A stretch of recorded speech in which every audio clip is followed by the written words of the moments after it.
हे दोस्तों नमस्कार। एक बार फिर से स्वागत है आपके अपने यूट्यूब चैनल गुरुजी एग्जाम सेंटर पर। तो दोस्तों हम यहाँ पर डेली की तरह सुबह 7:30 बजे जो कि आपका हिंदी का टेस्ट लगाएंगे। और जो लोग नए हैं तो उनको बता दें कि आपको शाम को 7:30 बजे यूपीजी की क्लास होती है और रात 9:10 में आपको सामान्य ज्ञान का टेस्ट लगाया जाता है। ठीक है, तो नए हैं तो चैनल को भी सब्सक्राइब करें और प्लेलिस्ट के माध्यम से जीके जीएस का, ठीक है, यूपी जीके, हिंदी और आप सामान्य ज्ञान, करंट अफेयर की सभी की वीडियो आप देख सकते हैं। चलिए स्टार्ट करते हैं। गुड मॉर्निंग सभी को, गुड मॉर्निंग सभी को, जय हिंद, राधे राधे, नमस्कार। चलिए गुड मॉर्निंग। चलिए पहला प्रश्न आपका दिया है, वलय शब्द का अर्थ चिन्हित कीजिए। वलय शब्द का अर्थ क्या होता है? तो देखो दिया है वृक्ष की छाल, गोलाकार घेरा, मृग की छाल और आपकी आवरण। आपका राइट आंसर आपका बनेगा कौन सा? गोलाकार घेरा। याद रखिए इसका राइट आंसर आपका बनेगा गोलाकार घेरा, बी नंबर। अगला क्वेश्चन है, निम्न में से कौन सा व्यंजन अल्पप्राण है? देखो अल्पप्राण हमने आपको बताया था, अल्पप्राण जो होते हैं कह सकते हैं बोलने में थोड़ा सा कम मतलब ऊर्जा होती है महाप्राण की अपेक्षा, ठीक है ना। तो यहाँ पर कह सकते हैं कि आपका जो है कौन सा स्थान होता है, तो जो आपके विषम स्थान होते हैं, ठीक है, विषम स्थान वाले होते हैं उनको अल्पप्राण कहते हैं। जो सम स्थान होते हैं उन्हें हम लोग महाप्राण कहते हैं। तो इसमें से देखिए विषम स्थान कौन सा है इन चार में? तो देखिए ऑप्शन सी जो चा है, चा क्या है? ये आपका अल्पप्राण हो जाएगा। ठीक है, चलिए अगला प्रश्न आपका दिया है जो कि गद्यांश है। गद्यांश को स्किप कर देते हैं, ठीक है। आसानी से आप लोग एग्जाम में लगा सकते हैं क्योंकि ऑफलाइन पेपर होता है, इसमें कोई दिक्कत आपका नहीं है। चलिए अगला क्वेश्चन जो कि बहुत ही प्यारा क्वेश्चन आपका है कि बुंदेले हर बोलों के मुख हमने सुनी कहानी थी, खूब लड़ी मर्दानी वह तो झांसी वाली रानी थी। ठीक है, इन पंक्तियों में जो रचयिता है वो आपके कौन है? तो सबसे पहली बात आपको ये कमेंट करना है कि इसमें से जो पंक्ति है वो किस रस से है, इसमें कौन सा रस है, यहाँ पर जवाब देना है। ठीक है ना, इसका जवाब देना है कि जो पंक्ति लिखी गई है ये किस रस की है। ठीक है, और इसका जवाब जो पूछा गया क्या हो जाएगा? सुभद्रा कुमारी चौहान। याद रखिए ऐसी पंक्तियाँ सुभद्रा कुमारी चौहान लिखती हैं। ठीक है, तो ऑप्शन जवाब हो जाएगा बी। अगला है कि घनानंद को किस युग का कवि माना जाता है? घनानंद को किस युग का कवि मानते हैं, किस युग का मानते हैं? फटाफट जवाब देते रहिए भाई। Good morning good morning. चलिए तो देखो यहाँ पर आपका जवाब हो जाए कौन सा? ऑप्शन सी आपके रीतकाल। ठीक है, रीतकाल जो आपके हैं घनानंद को मतलब मानता है, जो आपका ऑप्शन सी हो जाएगा रीत। ठीक है, अगला क्वेश्चन दिया है कि गबन किस रचनाकार की रचना है? गबन, गबन ये देखो बहुत बार आपने पढ़ा है ना। तो आपका जवाब कौन हो जाएगा 10 नंबर में? तो 10 का ऑप्शन आपका हो जाएगा मुंशी प्रेमचंद। ऑप्शन आपका सी हो जाएगा मुंशी प्रेमचंद, ये आपके हैं। ठीक है, और आपका गबन हो गया, निर्मला है ना, ये आपकी आती हैं। और अगला प्रश्न आपका दिया है कि निम्नलिखित में से कौन सी रचना प्रसिद्ध कथाकार मन्नू भंडारी की नहीं है? मन्नू भंडारी की रचना नहीं है, यहाँ पर आपको देखना है। चलिए 11 नंबर में तो यहाँ पर देखो आपका दिया है नई नौकरी, ठीक है, यही सच, ठीक है, और अकेली, ये जो आपकी हैं ये आपके कह सकते हैं कि आपके मन्नू भंडारी की है। लेकिन यहाँ पर जो आपका दिया है पिंजड़े की उड़ान, ठीक है, पिंजड़े की उड़ान मन्नू भंडारी की ये रचना आपकी नहीं है, याद रखिएगा। यहाँ बात आती है कि पिंजड़े की उड़ान जो है ये किसकी रचना है? तो याद रखिए ये यशपाल की है। ठीक है, ये किसकी है? यशपाल की है। तो आपका यहाँ पर जवाब हो जाएगा कि मन्नू भंडारी कौन सी नहीं है? पिंजड़े की उड़ान, ये यशपाल की है। अगला है कि हो क्या जवान बेटे के सामने ये सब क्या बातें कर रहे हो? इस वाक्य में सटीक मुहावरे का प्रयोग करना है। यहाँ पर बताइए कौन से मुहावरे में यहाँ पर खाली स्थान भर दें। तो अंधे हो गए हो क्या, बोलने देते अंधे हो गए हो क्या, जवान बेटे के सामने ये सब बातें कर रहे हो, है ना, अच्छा नहीं लगता। तो यहाँ पर आपका जवाब हो जाएगा ए नंबर। अगला क्वेश्चन है तरणी। तरणी का अर्थ क्या होता है? देखो यहाँ पर दिया है तरणी, ठीक है, क्या दिया है? तरणी। और तरणी का जो अर्थ होता है क्या होता है, यहाँ पर जवाब दीजिए। तो देखो तरणी का अर्थ क्या होता है? तो देखो नाव तो होता है ना, और आपका यहाँ पर सूर्य हो जाएगा। तो आपका जवाब हो जाएगा कौन सा? ये हो जाएगा सूर्य और आपका नाव हो जाएगा। ठीक है, अगला क्वेश्चन दिया है कि निम्न से कौन से लोक कथाओं के भेद हैं? लोक कथाएं, लोक कथाएं देखा जाए तो इनमें से जो हैं वो आपकी कौन सी हैं? तो देखो ये तो कजरी अजरी तो ये आपके गीत होते हैं। यहाँ पर लोक कथा जो आपकी हैं उपदेशक, सामाजिक, धार्मिक ये आपके होते हैं। तो ऑप्शन आपका बी हो जाएगा। ठीक है, अगला क्वेश्चन आपका दिया है निम्न में से किस लेखक की आत्मकथा का नाम क्या भूलूं क्या याद करूं है? क्या भूलूं क्या याद करूं? तो आपका जवाब हो जाएगा क्या? क्या जवाब हो जाएगा? हरिवंश राय बच्चन। बिल्कुल सही है, सभी का जवाब आ रहा है यहाँ पर हरिवंश राय बच्चन, ऑप्शन आपका ए हो जाएगा। अगला दिया है कि यह कथन किसने कहा था कि सत्वोद्रेक या हृदय की मुक्तावस्था के लिए किया हुआ शब्द विधान काव्य होता है? ठीक है। तो हृदय की मुक्तावस्था के लिए किया हुआ जो शब्द विधान होता है वो काव्य होता है। ये शब्द किसने कहा है? तो ये शब्द जो कहा है याद रखिए ऑप्शन का डी हो जाएगा आचार्य रामचंद्र शुक्ल। ऑप्शन डी हो जाएगा आचार्य रामचंद्र शुक्ल हो जाएगा। अगला क्वेश्चन आपका दिया है अमित और अमित का अर्थ क्या होता है? ऐसे क्वेश्चन आपके एग्जाम में काफ़ी पूछे जाते हैं। देखो अमित दिया है और अमित दिया है, तो ये पॉइंट आपको पता होना चाहिए कि अमित मतलब क्या होता है। तो यहाँ पर आपका 17 वाले में देखिए यहाँ पर अनगिनत, ठीक है, और अमित मतलब आपका शत्रु। यहाँ पर आपका जवाब हो जाएगा कौन सा? ऑप्शन डी शत्रु और आपका अनगिनत यहाँ पर जवाब हो जाएगा। ठीक है। अगला क्वेश्चन दिया है कि निम्न में से क्या एक पूर्वी की बोली है? पूर्वी हिंदी की बोली है। पूर्वी हिंदी में हमने बताया था ABC है ना, ABC, अवधी, बघेली और आपकी छत्तीसगढ़ी। तो यहाँ पर कह सकते हैं कि जो पूर्वी हिंदी की आपकी कौन सी है? तो आपकी यहाँ पर कौन है? आपकी बघेली हो जाएगी। ऑप्शन राइट आपका यहाँ पर बी हो जाएगा। देखो भोजपुरी तो बिहार की है, मारवाड़ी राजस्थान की है और खड़ी बोली जो आपकी है ये पश्चिमी हिंदी की है। ठीक है। अगला क्वेश्चन दिया है काव्य के कितने गुण होते हैं? काव्य के कितने गुण होते हैं? यहाँ पर बताइए कौन सा हो जाएगा? काव्य के कितने गुण होते हैं? तो यहाँ पर याद रखिए ऑप्शन राइट आपका सही जवाब हो जाएगा 19 का डी, आपके 3 होते हैं। कितने होते हैं? काव्य के जो गुण होते हैं कितने होते हैं? तो यहाँ पर आपका जवाब कितना हो जाएगा? तो ऑप्शन आपका बनेगा यहाँ पर आपका डी, 3 गुण होते हैं। कौन कौन से होते हैं? तो एक आपने सुना होगा माधुर्य गुण, ठीक है, कौन होता है? माधुर्य गुण होता है। दूसरा आपका कौन सा होता है? दूसरा होता है ओज गुण होता है, ठीक है, ओज होता है। और तीसरा होता है प्रसाद, ठीक है, प्रसाद होता है। तो ये 3 होते हैं, ऑप्शन आपका डी हो जाएगा। अगला है 9 बजने को 10 मिनट हैं। यहाँ पर कह रहा है इसका शुद्ध रूप क्या बनेगा? 9 बजने को 10 मिनट हैं। 20 का ऑप्शन बनेगा कौन सा? तो 9 बजने में 10 मिनट हैं। हाँ देखो इसका बने क्या? 9 बजने में 10 मिनट बाकी है, मतलब यहाँ पर ऑप्शन आपका सी सही हो जाएगा। अगला क्वेश्चन आपका दिया है कपीस और कपीस का अर्थ क्या होता है? कपीस और कपी जो आपका है, तो देखो कपीस मतलब बंदर होता है। तो बंदर वाला देखो आपका दिया है, यहाँ पर बंदर दिया है और आपका यहाँ पर बंदर दिया है।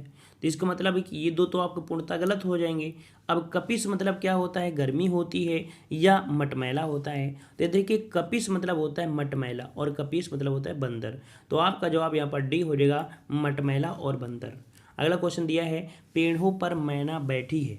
पेड़ों पर मैना बैठी है, इसका शुद्ध रूप बताना है कि क्या बनेगा। तो पेड़ों पर कह रहा है भाई पेड़ पर मैना बैठी है। देखो यहाँ पर पेड़ों दिया है, यहाँ पर बैठी है, इसका मतलब एक ही मैना तो है। तो यहाँ पर बहुत पेड़ थोड़ो कहेंगे, एक मैना बहुत पेड़ पर थोड़ो बैठ सकती है। तो यहाँ पर जो पेड़ पर मैना बैठी है, तो आपका जवाब हो जाए कौन सा? ऑप्शन आपका बनेगा ए नंबर। ठीक है। अगला क्वेश्चन दिया है छंद का नाम बताना है। कह रहा है आपसे यहाँ पर छंद को जो दिया गया है कि को पहित पंचत्व प्राप्त सुनी जगमग धावत बनि बनि बावन वीर बढ़त चौचंद मचावत पैतक ताकी लोथ त्रिपगदा के तट पर लावत 9 2 11 होत 3 पंचय बिसरावत में छंद पूछा गया है। यहाँ पर आपसे पूछा है छंद कौन सा है? तो यहाँ पर याद रखिए 23 का ऑप्शन आपका बनेगा कौन सा? ऑप्शन ए, ये है रोला। ठीक है, ये क्या है? ये रोला छंद है। ठीक है, इसका राइट आंसर आपका बनेगा कौन सा? ए हो जाएगा, रोला हो जाएगा। ठीक है, रोला। हमने यहाँ पर छंद वाला वीडियो भी बना दिया था, उसको देख लीजिएगा। हाँ, एग्जाम में अगर नहीं आता है तो आप छोड़ भी दीजिएगा, क्योंकि हर एक क्वेश्चन मत सोचा करिए कि हम पूरा पूरा करके आएंगे, क्योंकि पूरा पूरा करने में ही क्या होता है, दिक्कतें आ जाती हैं और आपके मार्क्स कम हो जाते हैं।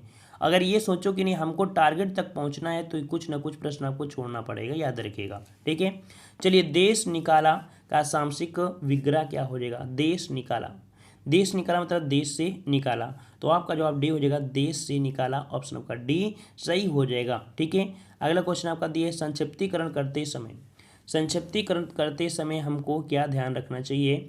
यहाँ पर कह सकते हैं संक्षिप्तता एवं एवं एवं एवं प्रवाहात्मक, मतलब प्रवाह जो होती है ना, कह सकते हैं कि कोई भी चीज़ लिखो तो उसको पढ़ने में उसको आनंद आना चाहिए, प्रवाह होना चाहिए।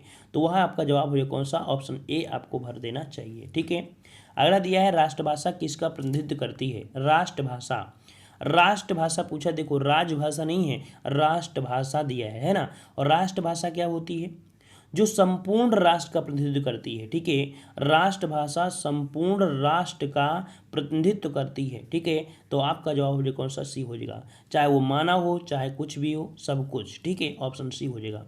अगला है रिक्त को अंग्रेजी में कहते हैं। रिक्त को अंग्रेजी में कहते हैं?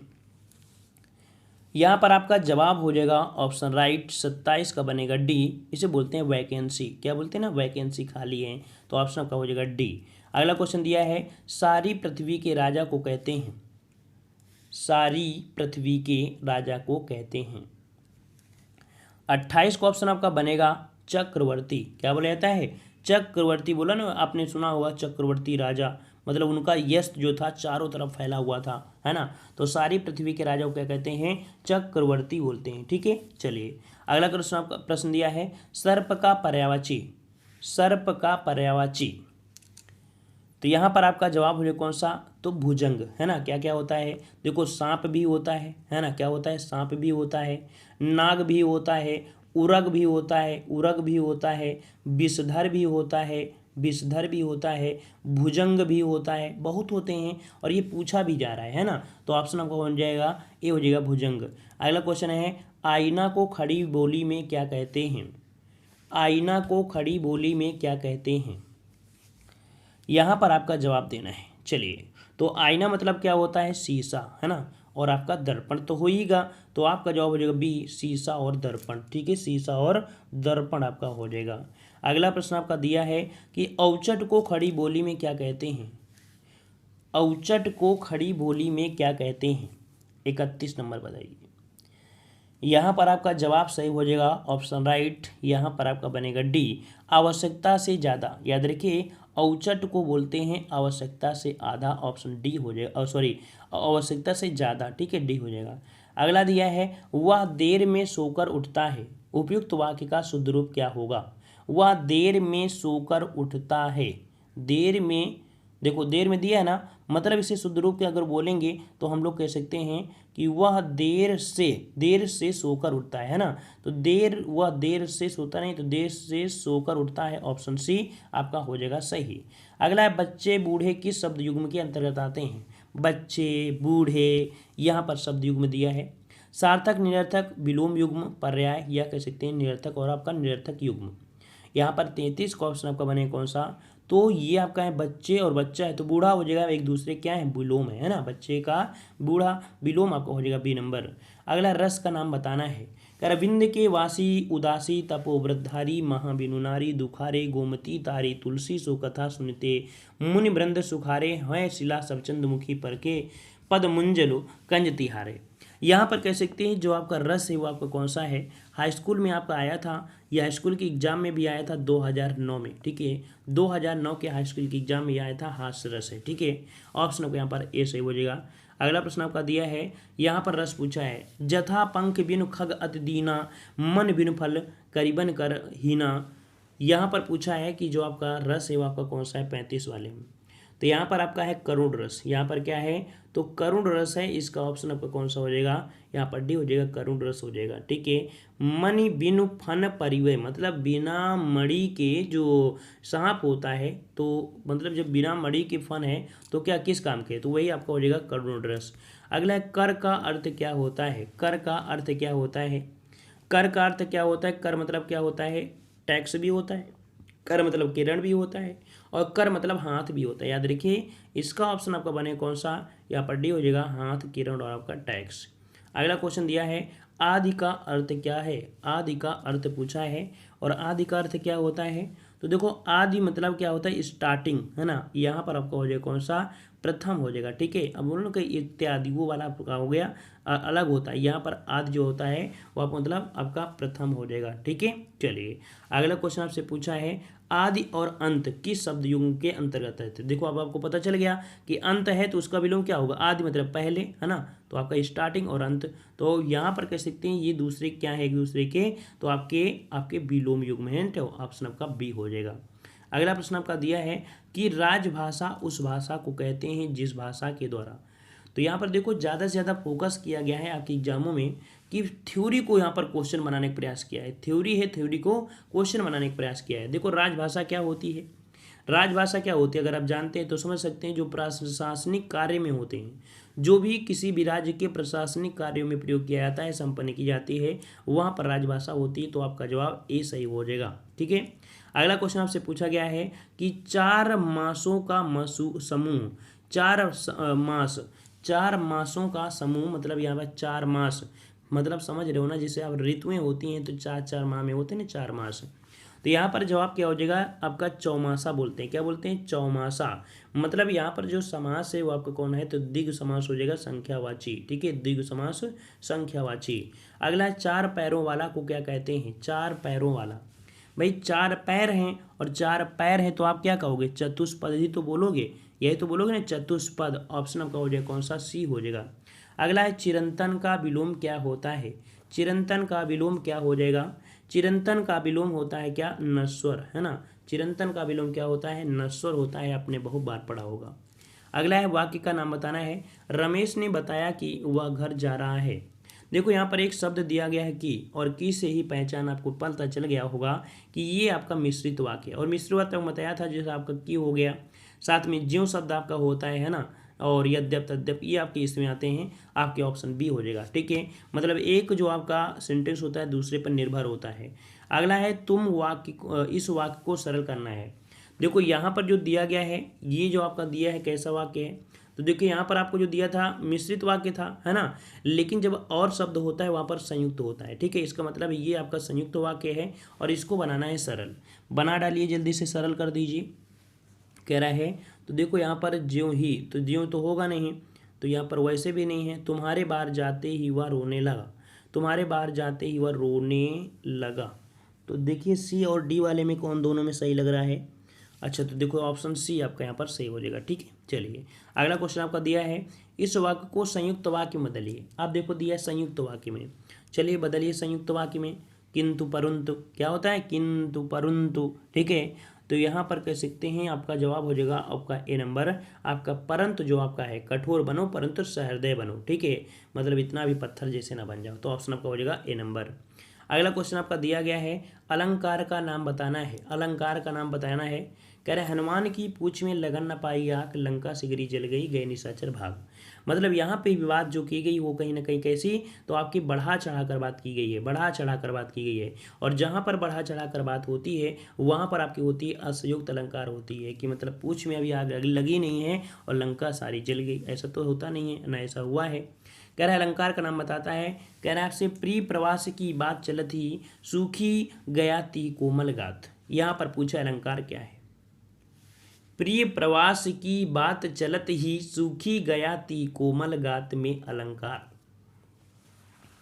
यहाँ पर आपका जवाब हो जाएगा कौन सा? Option right. चलिए 47 नंबर में, 47 में आपका जवाब हो जाएगा, यहाँ पर आपका जवाब हो जाएगा ए नंबर। इसमें से आपका है आपका असयुक्त अलंकार। ठीक है, असयुक्त अलंकार है। ठीक है, बढ़ा चढ़ा कर है। हाँ, अगर ये आपका ना होता तो हम लोग यहाँ पर अनुप्रास अलंकार भी खोल सकते थे। ठीक है, मतलब ये अलंकार आपका एक बार पूछा गया था, तब अनुप्रास इसको सही किया गया था। ठीक है, तो यहाँ पर आपका इसका जो आपका है वो आपका कौन है? अतिशयोक्त अलंकार है। अगला दिया है कि और शब्द चयन में विशेष ध्यान देने से कविता भाव संप्रेषण में सहायक हो। देखो जो चीज़ आपको नया लगे उसको नोट कर लीजिएगा। ठीक है ना, क्योंकि ज़रूरी नहीं कि हम पूरा पूरा आपको यहाँ पर बताएंगे, है ना। ऐसा भी तो नहीं है कि हर एक शब्द आपको बताएंगे, कि अलंकार वाला हमने बताया भी था। तो यहाँ पर कह सकते हैं उस चीज़ को आप नोट करिए, उसको फिर सर्च किया करिए, है ना, उसको नोट किया करिए, सर्च करिए। आपके पास साधन है भाई, ऑनलाइन आप पढ़ भी तो रहे हो, और ऐसे ऑनलाइन आप नेट में भी डाल सकते हो उस चीज़ को, कि हाँ ये सर समझ नहीं आया, तो अब डायरेक्ट हम तुम्हारे सामने तो है नहीं है ना। तो उस चीज़ को कभी कभी आप नेट में डाल दिया करिए, वो स्क्रीनशॉट लीजिए, कॉपी में लिखिए, नेट में डालिए, उसको संतुष्ट हो जाइए पूरी तरीके से, तब इसमें हो जाएगा। ठीक है, चलिए तो यहाँ पर आपसे पूछा गया है और शब्द चयन में विशेष ध्यान देने से कविता भाव संप्रेषण में सहायक होती है।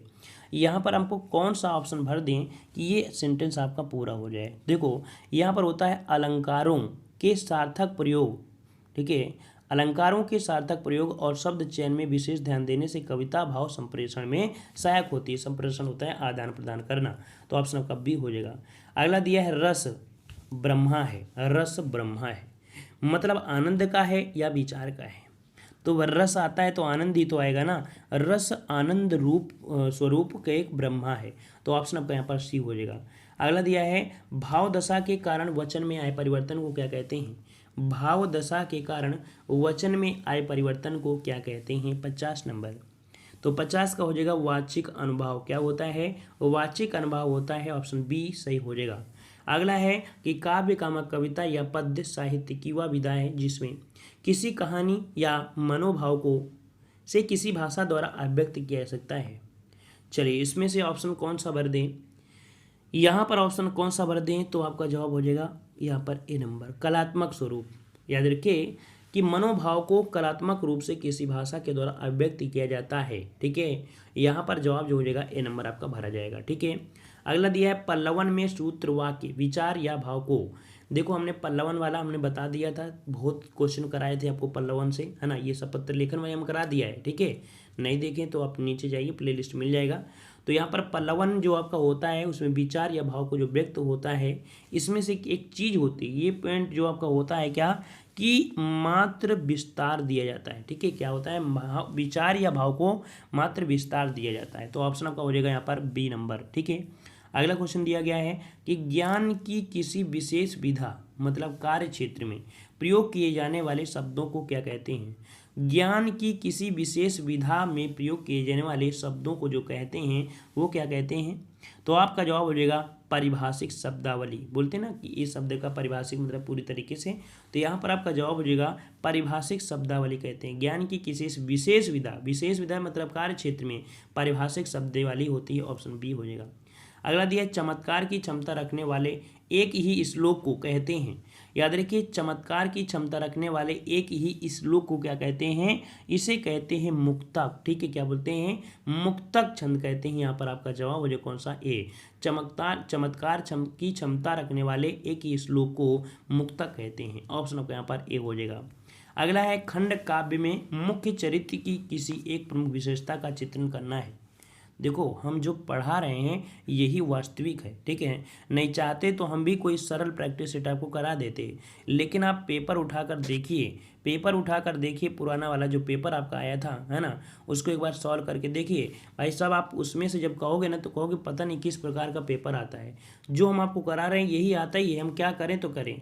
हम भी चाहते हैं बिल्कुल सरल पढ़ाते हैं, लेकिन नहीं, लेकिन जो एग्जाम आता है हमको उसी के अकॉर्डिंग ही पढ़ाना पड़ेगा। ठीक है ना, इस कारण से कठिन होते हैं। और देखा जाए तो ये थ्योरी से बने आपके क्वेश्चन होते हैं, तो पूरी तरीके से बारीकों वाला पेपर होता है, थोड़ी थोड़ी बारीकियाँ होती हैं। ठीक है, अब इसमें हम कुछ कर नहीं सकते हैं ना भाई। आप यही हो गए, थोड़ा सा नाराज हो सकते हो कि सर आप पता नहीं कैसा पढ़ा रहे हो, लेकिन अगर आप इंटेलिजेंट हो, आप एक अच्छे स्टूडेंट हो, तो आप यही कहोगे कि सर 2018 में भी पेपर यही आया था, मतलब किस प्रकार से पूछा गया था, अब क्या करें। तो हम भी उसमें कुछ नहीं कर सकते हैं ना। ठीक है ना, तो यहाँ पर कह सकते हैं धैर्यता से पढ़िए, पेपर जैसा आता है उसी हिसाब से पढ़ना पड़ेगा। नया क्वेश्चन है उसको सर्च करिए। ठीक है, चलिए तो देखो खंड काव्य में मुक्त चरित्र की किसी एक प्रमुख विशेषता का चित्रण होने के कारण अधिक नहीं होता है। मतलब जो भी खंड काव्य होता है, कोई भी खंड काव्य होता है, ठीक है ना, तो उसके मुख्य चरित्र की किसी एक प्रमुख विशेषता का चित्रण होने के कारण अधिक विविधता और विस्तार नहीं होता है। ठीक है, इसका ऑप्शन भरा जाएगा सी नंबर। ठीक है, अब देखो कुछ भी आ सकता है ना, या तो हम तो बता देते हैं कि ये भरा जाएगा, लेकिन एग्जाम में कुछ भी आ सकता है ना। लेकिन नहीं आ रहा है मेरे भाई तो आप छोड़ देना, उसको जबरदस्ती मत करना। ठीक है, क्योंकि ऐसे ऐसे क्वेश्चन है जिनको आपको छोड़ना ही पड़ेगा। ठीक है, तो और अगर आप सोचो कि हम पूरे करेंगे तो फिर भाई आप ही की मर्जी कर लेना, पूरे बन जाना, टॉप बन जाना, इंडिया में नंबर 1 रैंक ले आना यूपी में। ठीक है, चलिए हाथी का पर्यायवाची शब्द बताइए। हाथी का पर्यायवाची शब्द आपको बताना है हाथी। तो हाथी का पर्यायवाची क्या होता है, तो यहाँ पर आपका जवाब हो जाएगा कौन सा, मतंग। क्या होता है, मतंग होता है, ऑप्शन राइट आपका सी हो जाएगा। अगला क्वेश्चन दिया है निम्न में से कविता के पदों में सक्रियता और प्रभावशीलता है, ये कौन लाता है। तो कोई भी कविता है उसमें सक्रियता, ठीक है, उसमें प्रभाव जो लाते हैं कौन लाते हैं, तो उसमें जो उपस्थित होते हैं क्या, काव्य गुण। ठीक है, काव्य गुण। तो आपका जवाब हो जाएगा यहाँ पर सी नंबर। अगला क्वेश्चन है निम्न में से कौन सा शब्द ओड़ा प्रत्यय से बना हुआ है। ओड़ा प्रत्यय दिया है, ओड़ा प्रत्यय से बना है, ओड़ा प्रत्यय। देखते हैं यहाँ पर ओड़ा कौन सा है, तो कह रहा आपसे हसोड़ा, यहाँ पर दिया हसोड़ा। तो पहले ये तो बता होना चाहिए ना कि हसोड़ा किस प्रकार से सही होता है, तो वही तो बात होगी ना, हंसोड़ा इस प्रकार से होता है, क्योंकि हंसना इस प्रकार है, तो आपका जवाब हो जाएगा डी। ठीक है, अगला क्वेश्चन है निम्न से कौन सा शब्द गार प्रत्यय से बना हुआ है। गार प्रत्यय से, गार प्रत्यय से दिया है, तो देखो मददगार और आपका कामगर। तो ये भी नहीं है, घर यहाँ पर है। तो इसका मतलब है कि आपका जवाब बिल्कुल समझ में आ गया, आपके सामने है ऑप्शन बी मददगार। ठीक है, अगला क्वेश्चन दिया है ठोस का विलोम शब्द क्या है? ठोस का विलोम, ठोस का विलोम क्या हो जाएगा? 60 का नंबर आपका बनेगा। ठोस का जो होता है क्या होता है? तरल, है ना। ठोस का क्या हो जाएगा? तरल हो जाएगा, ऑप्शन बी हो जाएगा। अगला क्वेश्चन दिया है कि बोली किसकी इकाई है? बोली किसकी इकाई है? बोली, तो भाषा की छोटी इकाई को ही बोली बोलते हैं, याद रखिए, भाषा की छोटी इकाई को ही बोली बोलते हैं। इस कोई भी एरिया होती है तो पहले जो बोली होती है किसी एक जगह की, आपकी छोटी छोटी आपकी बोलियाँ होती हैं। मतलब एक गांव में अलग है, 2-4 कोर्स में जाओगे तो अलग हो जाएगी। तो आपकी बोली किसकी इकाई है? भाषा की छोटी इकाई। अगला है वाक्य भेद के आधार पर वाक्य का नाम बताना है। कह रहे मैंने उसे बहुत समझाया परंतु वह नहीं समझी, नहीं समझी। यहाँ पर बताइए कि कैसा वाक्य है। देखो दिया है मैंने उसे बहुत समझा परंतु, हमने बताया ना परंतु, लेकिन, ये शब्द किस में होते हैं? बार बार देखो आ रहे हैं, कम से कम 5-6 क्वेश्चन आपके पूछे जाएंगे और इसका वीडियो हम आपको दे देंगे। ठीक है, इसका वीडियो हम आपको दे देंगे ताकि आप ये नहीं कह पाओ कि सर इसका थ्योरी भी आपने नहीं पढ़ाया। ठीक है, इसका हम आपको थ्योरी दे देंगे जल्दी। चलिए, तो इसका जवाब जो हो जाएगा क्या हो जाएगा? सी। ये आपका संयुक्त वाक्य है, ऑप्शन आपका सी हो जाएगा, संयुक्त वाक्य। अगला क्वेश्चन, नीचे दिए गए वाक्य के लिए सटीक मुहावरा आपको बताना है। बहुत अधिक परिश्रम करने वाला, बहुत अधिक परिश्रम करने वाला, यहाँ पर बताइए कौन सा हो जाएगा? कोल्हू का बैल, बैलगाड़ी का बैल, मेहनती या कामकाजी? क्या बोलोगे? क्या बोलोगे? तो आप बोलोगे कोल्हू का बैल, है ना। बहुत मेहनती होता है, बहुत अधिक परिश्रम करने वाला होता है कोल्हू का बैल। ठीक है, लगातार कोल्हू समझते हो ना, पहले जो तेल पेरा जाता था या जो निकाला जाता है क्या बोलते हैं, गुड़ वगैरह, है ना। तो बैल क्या होता है, वो ऐसे घूमते रहते हैं और कह सकते हैं कि पेरता रहता है ना, उससे निकलता रहता है। अगला क्वेश्चन दिया है नीचे दिए गए वाक्य के लिए सही मुहावरा बताना है। कह रहा है राम उससे जब पुस्तक मांगने लगा तो वह करने लगा आनाकानी। ये तो बोलोगे ना, आनाकानी। देखिए कौन सा आपका सही हो जाएगा? तो आनाकानी, ऑप्शन आपका सी सही हो जाएगा। ठीक है, चलिए, मतलब कह सकते हैं ना कि क्वेश्चन पढ़ने में भी समय लगता है, इतने बड़े बड़े क्वेश्चन होता है कि टाइम टेक वाले जो आपके होते हैं क्वेश्चन वैसे हैं। नीचे दिए गए वाक्य में सही मुहावरा बताना है कि कुर्सी की होड़ ने सरकार को जनता की कुर्सी की होड़ ने सरकार को जनता की क्या बर दें? जनता की आंखों में गिरा दिया, है ना। ऑप्शन आपका सी, जनता की आंखों में गिरा दिया, वही स्थिति चल रही है। अगला क्वेश्चन आपका दिया है नीचे दिए गए वाक्य के लिए सही मुहावरा बताना है। युवाओं को होने पर ही विवाद करना चाहिए, युवाओं को अपने अपने पैरों पर दौड़ने योग्य नहीं, अपने पैरों पर खड़े होने पर ही विवाद करना चाहिए। क्या जवाब देंगे? तो जवाब बिल्कुल सही है कि युवाओं को अपने पैरों पर खड़े होने पर ही अच्छा सॉरी माफ़ करिए, विवाह दिया है, हम सोचे विवाद करना चाहिए। विवाद की हुई उम्र होती है, विवाह की तो उम्र होती है ना। ऑप्शन सी हो जाएगा। चलिए, अगला क्वेश्चन दिया है नीचे दिए गए मुहावरे का अर्थ बताइए। दाग लगना, यहाँ पर बताइए दाग लगना मतलब क्या होता है? भैया किसी को भगा के ले जाओगे तो दाग तो लग ही जाएगा, कलंक तो हो ही जाएगा ना। तो यहाँ पर जवाब क्या हो जाएगा? ऑप्शन आपका बी हो जाएगा। ठीक है, आपको नहीं लगेगा तो आपके घर वालों को लग जाएगा, है ना। तो यही होता है, ऑप्शन आपका बी हो जाएगा, कलंक लगना, है ना। कोई चीज़ का होता है, बोलते कलंक लग गया हमसे ना, ऐसे समझो तो ऐसे मान लीजिए कोई कुत्ता है ना, उसको डंडा फेंक कर आप मार दीजिए, है ना, और छोटा सा डंडा अगर उसके लग जाता है तो कभी कभी देखते हो कुत्ता क्या होता है, मर जाता है। और कभी कभी तो उसको 4 खंड की बिल्डिंग से भी फेंक दो तब वो नहीं मरेगा, है ना। मतलब कह सकते हैं कि वो कलंक था, जो आपने उसे डंडा मारा, थोड़ा सा लगा और वो पतले डंडे की वजह से मर गया, तो बोलते हैं ना कलंक लग गया, है ना। चलिए, अगला क्वेश्चन दिया है कि नीचे दिए गए शब्दों के अर्थ बताइए। कह रहे हैं अमूल और आपके अमूल्य, अमूल और आपका अमूल्य 68 नंबर में। चलिए 68 में आपका दिया है, तो यहाँ पर देखते हैं आपका जवाब क्या हो जाएगा। तो आपका अमूल्य मतलब होता है कीमती, क्या होता है? कीमती। तो भाई कीमती तो भाई सभी में दिया है, लेकिन यहाँ पर दिया है अमूल, अमूल मतलब होता है जड़ रहित, क्या होता है? जड़ रहित, जड़ रहित, सी नंबर आपका हो जाएगा। अगला क्वेश्चन दिया है नीचे दिए गए शब्दों के अर्थ बताइए, नीचे दिए गए शब्दों के अर्थ बताना है। असाध्य और असाधु, असाध्य और असाधु 69। चलिए, इसका जवाब क्या बनेगा? तो इसका जवाब हो जाएगा, देखो असाध्य मतलब होता है कठिन और असाधु मतलब होता है दुष्ट। तो राइट आंसर आपका डी हो जाएगा, कठिन और आपका दुष्ट। अगला क्वेश्चन दिया है अवली और अवली का अर्थ क्या है? अवली और अविल का अर्थ क्या होता है? देखिए यहाँ पर अवली मतलब होता है पंक्ति, क्या होता है? पंक्ति। अब पंक्ति तो यहाँ भी है और पंक्ति यहाँ भी है, लेकिन अविल का मतलब होता है गंदा, ठीक है, गंदा। तो आपका जवाब हो जाएगा पंक्ति और गंदा, ठीक है। चलिए अगला क्वेश्चन दिया है कि पंचपात्र में कौन सा समास है, पंचपात्र में कौन सा समास है। पंचपात्र दिया है तो भाई हम कह सकते हैं संख्यावाची, और संख्यावाची तो आपका द्विगु समास हो जाएगा, सी नंबर। अगला क्वेश्चन दिया गया है, कह रहा है आपसे रस का नाम बताइए, रस का नाम बताना है। कह रहा है प्रिय पति वह मेरा प्राण प्यारा कहाँ है, दुख जलनिधि। देखो दुख मिल गया, क्या मिल गया, दुख।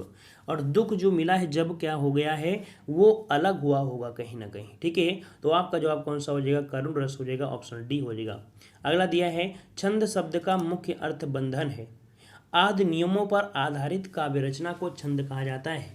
मतलब जो छंद होते हैं उसमें कुछ नियम होते हैं, और वो नियम क्या होते हैं, तो नियम होते हैं जिसमें से गति हो, जिसमें तुक हो, मात्रा हो, विराम हो। ये तो होते हैं ना, देखो गति होगा, तुक होगा, मात्रा होगा और विराम होगा, ये क्रम है आपका, ये क्रम होता है, ऑप्शन बी सही हो जाएगा। अगला है कि से व्यंग्यार्थ का बोध होता है, से व्यंग्यार्थ का बोध होता है, यहाँ पर जवाब कौन सा हो जाएगा।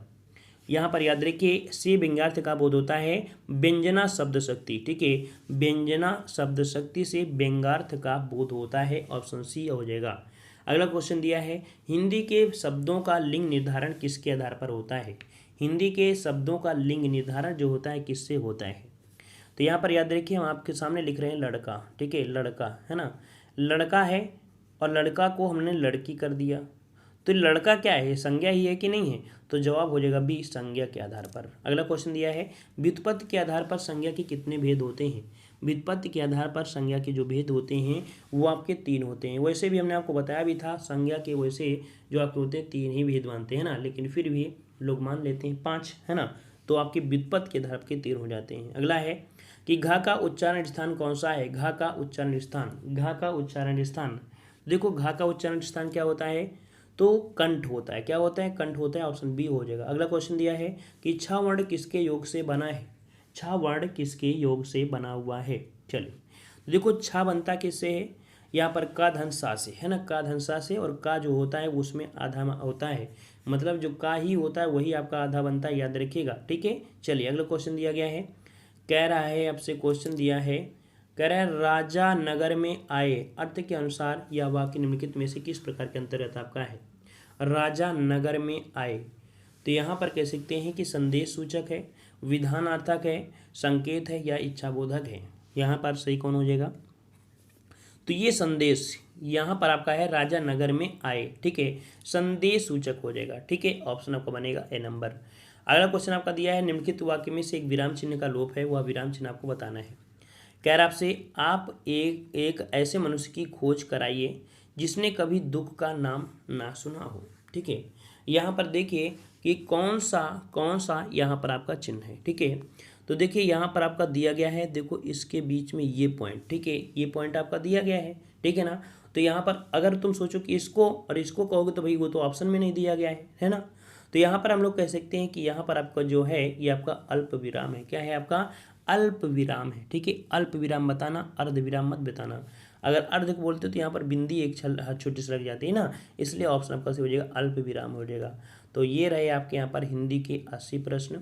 और भाई साहब हम आपको बता दें अगर डेली क्लास लेते हो तो आपको नए नए प्रश्न आपको ज़रूर मिलेंगे, लेकिन आपको बता दें कि अभी तक यहाँ पर हो गया हमें पढ़ाते, है ना, मतलब हमें यूट्यूब से ज्वाइन हुए लगभग देखा जाए तो 2016-4-20 करीब 3-3.5 साल आपके हो गया जब से हम प्रैक्टिस सेट करा रहे हैं। वैसे हमारे चैनल तो 2016 में बन गया था, है ना, उस समय ऑफलाइन ज़्यादा हम पढ़ाते थे, ऑनलाइन में ज़्यादा टाइम नहीं दे पाते थे, है ना, लेकिन लगभग 2 साल से कंटिन्यू ऑनलाइन में ज़्यादा फोकस कर रहे हैं।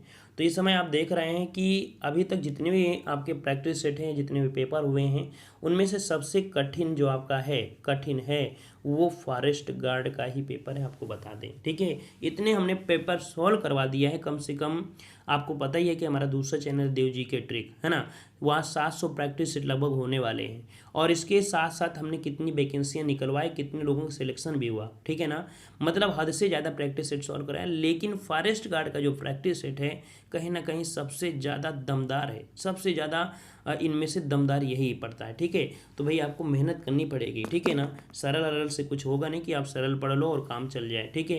तो आप डेली का डेली रिवीजन करिए। अब आप एग्ज़ाम के बाद आओगे, कहोगे सर आपने जो पढ़ाया है वो तो आया नहीं है ना। ये ऐसे शब्द कौन कहते हैं? ऐसे शब्द वही कहते हैं जो आपके 2-4 दिन एग्जाम, जब एडमिट कार्ड आता है ना, एडमिट कार्ड आता है तो जब पढ़ना शुरू करते हैं तो कहते हैं सर जी मैराथन दे दीजिए प्लीज़, 1 घंटा की मैराथन क्लास। 1 घंटा में एग्जाम निकल जाता है ना। तो आज जितने भी घूम रहे हैं लड़का ना आवागर्दी वाले, वो 2-2 घंटा और पढ़ लेते हैं और एग्ज़ाम दे के बन जाते हैं ना। तो भाई 1 घंटे में एग्ज़ाम नहीं निकलते हैं। 1 साल क्या, 2 साल क्या, 3 साल क्या, 4-4 साल लग जाते हैं एग्ज़ाम को क्रैक करने में, ठीक है। और आजकल तो लोग भटक गए हैं, भटकती आत्मा हो गई हैं। कहाँ यहाँ दौड़ते हैं, कहीं इसी चैनल पे दौड़ते हैं, कहीं उस चैनल पे दौड़ते हैं, कहीं यहाँ दौड़ते हैं, कहीं वहाँ दौड़ते हैं, दौड़ते रहते हैं। इस भाग दौड़ की दुनिया में बिल्कुल दौड़ते रहते हैं, दौड़ते रहते हैं। उनको एक ठिकाना ही नहीं मिलता है कहाँ पर क्या करना है, कहाँ नहीं मिलता, कहाँ कंटेंट आपको मिलेगा, कहाँ टाइम टेबल आपको, मतलब टाइम आपको, सबसे बड़ी बात होती है टाइम, है ना। क्योंकि आपको भी पता है कि किताबों के बिना सिलेक्शन नहीं होगा, किताबों के बिना सिलेक्शन नहीं होना है, ठीक है ना, ये आपको पता है।